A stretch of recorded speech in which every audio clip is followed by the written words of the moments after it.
is AI going to sell to AI or sell to a customer at some point in time with no human involvement? Yeah. I'm of the opinion that's not going to happen. Maybe small ACV deals, maybe small transactional things, but like my fundamental thesis, and if that does happen, like we have this whole separate set of issues to deal with at that point. GTM AI Podcast with Jonathan and Coach K, where you get the latest with AI and GTM today. Good morning, good evening, good afternoon, everyone. It is I, Jonathan Kvarfordt, aka Coach K, and today is another episode of the GTM AI Podcast. I have my man, Nate Varel, the head of GTM at Letter.ai with me. How are you, sir? Good. How are you, John?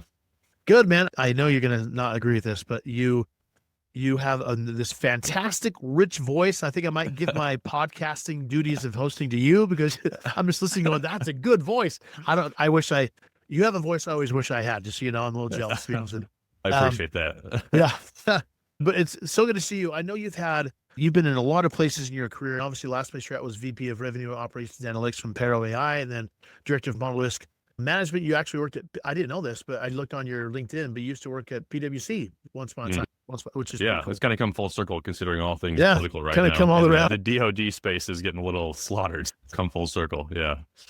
Yeah. So now, interesting enough, you were working with Letter. So before I dive into things, what we usually like to do before that, because I have a lot of ways we can go with this. Yeah. But I want the audience to know about you. You and I have connected before a couple of times on LinkedIn. We've chatted back and forth.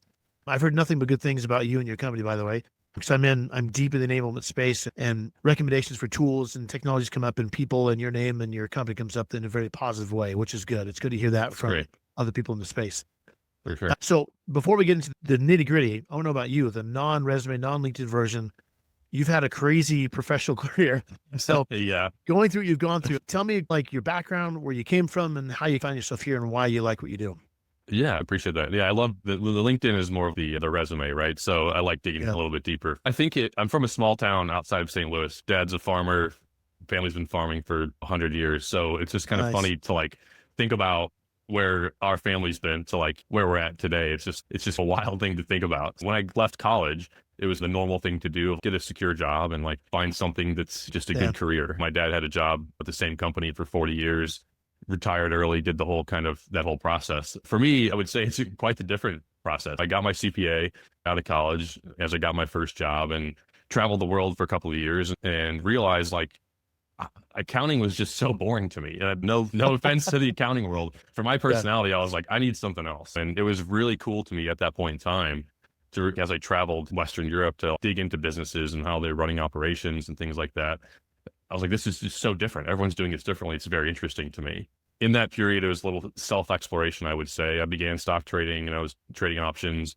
In that process, met some traders up here in Chicago, and we ended up starting our own company. And through that process, I got into like algorithmic trading, risk management, and running my own business. And then I started getting very deep on the quant side of things, like how to run a quantitative hedge fund, build out our kind of trading practices and stuff like that. And that's when like my kind of world exploded into the world of tech. It was just like the second I opened up, I think it's called Flash Boys, the first kind of like HFT book about quant trading and things like that. I was like, there's just so much happening in tech that I've just totally missed over the last decade. And ironically enough, before my first job, I had an internship in San Francisco, and I was like 5 miles from Steve Jobs when he released the first iPhone. And like everyone in the office was kind of like losing it. And I was like just a small like farm town kid, like not understanding what was happening. And I could kind of quickly put all the pieces together at that point. I'm like, okay, there's like a seismic shift happening here in the tech world. And I've missed like the last decade. Like, how do I make up for that?